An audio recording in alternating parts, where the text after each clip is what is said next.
الله أكبر الله أكبر لا إله إلا الله الله أكبر الله أكبر لله الحمد الله أكبر الله أكبر لا إله إلا الله الله أكبر الله أكبر لله الحمد نحمده ونستعينه وهو المحمود فيه إليه مدعو وزمان الله وهو المشكور بكل لسان الله أكبر الله أكبر لا إله إلا الله الله أكبر الله أكبر لله الحمد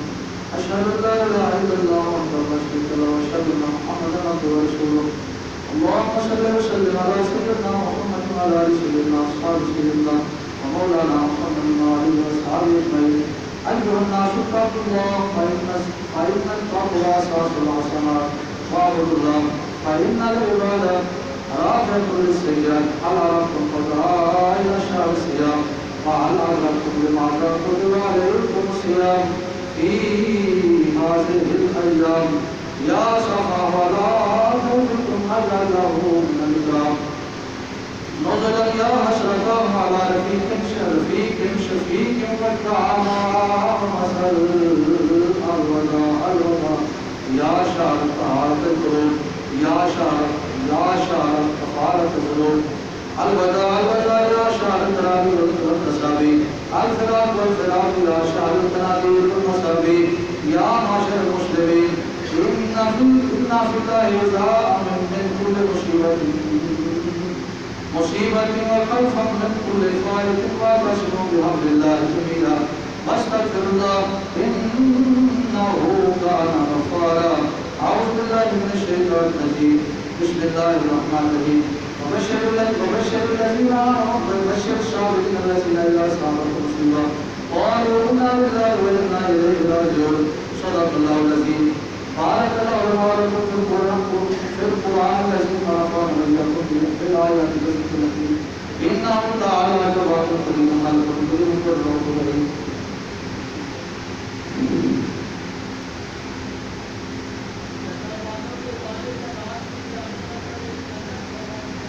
الله أكبر الله أكبر لا إله إلا الله الله أكبر الله أكبر لا إله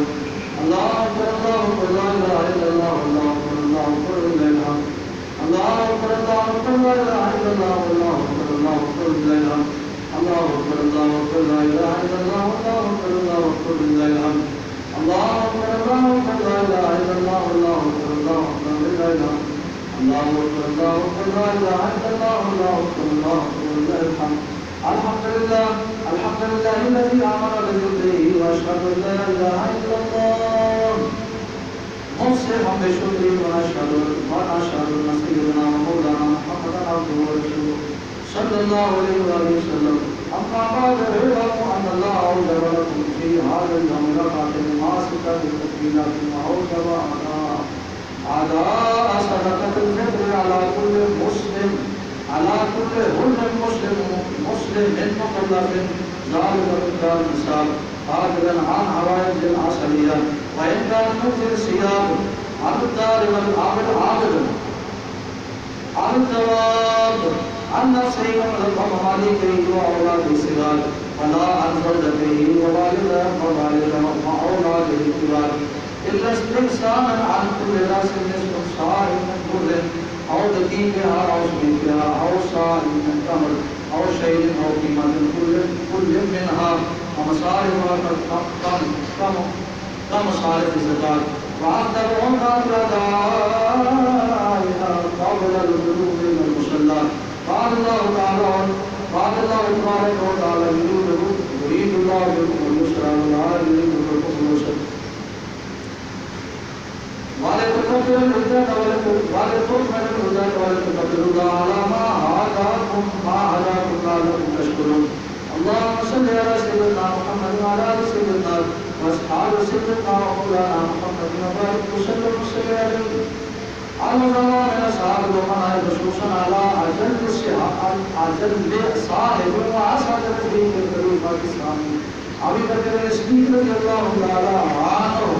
وعلى الإمام الهمام الشفوف أمير المؤمنين أبي حفص عمر بن الخطاب رضي الله تعالى عنه وعلى الشافعي الصابر الصوت الكريم للشؤون الثقلين أمير المؤمنين عثمان بن عفان رضي الله تعالى عنهما ومدى الرجال والمدائن والعصر الله الغالب أمير المؤمنين علي بن ابي طالب رضي الله تعالى عنه وعلى آل قيس بن القرنين ابي محمد بن الحسن بن عبد الله الحسين رضي الله تعالى عنهما وعلى امهما سيدة النساء فاطمة الزهراء رضي الله تعالى عنها وعلى عميه المقدمين بين الناس الحمزة والعباس رضي الله تعالى عنهما وعلى الستة الباقية من العشرة المبشرة وصائر الصحابة التابعين والتابعين رضي الله تعالى عنهم أجمعين وارحمنا معهم برحمتك يا أرحم الراحمين اللهم اغفر للمؤمنين والمؤمنات اللهم اغفر للمؤمنين والمؤمنات اللهم اغفر للمؤمنين والمؤمنات إن الله يأمر بالعدل والإحسان وإيتاء ذي القربى وينهى عن الفحشاء والمنكر والبغي يعظكم لعلكم تذكرون اذكروا الله يذكركم وادعوه يستجب لكم واذكروا الله تعالى على عظم أكبر والله يعلم ما تصنعون الله أكبر الله أكبر لا إله إلا الله الله أكبر الله أكبر لا إله الله أكبر الله أكبر لا إله إلا الله الله أكبر الله أكبر لا إله الله أكبر الله أكبر لا إله إلا الله الله أكبر الله أكبر لا إله الله أكبر الله أكبر لا إله إلا الله الله أكبر الله أكبر لا إله الله أكبر الله أكبر لا إله إلا الله الله أكبر الله أكبر لا إله الله أكبر الله أكبر لا إله إلا الله الله أكبر الله أكبر لا إله الله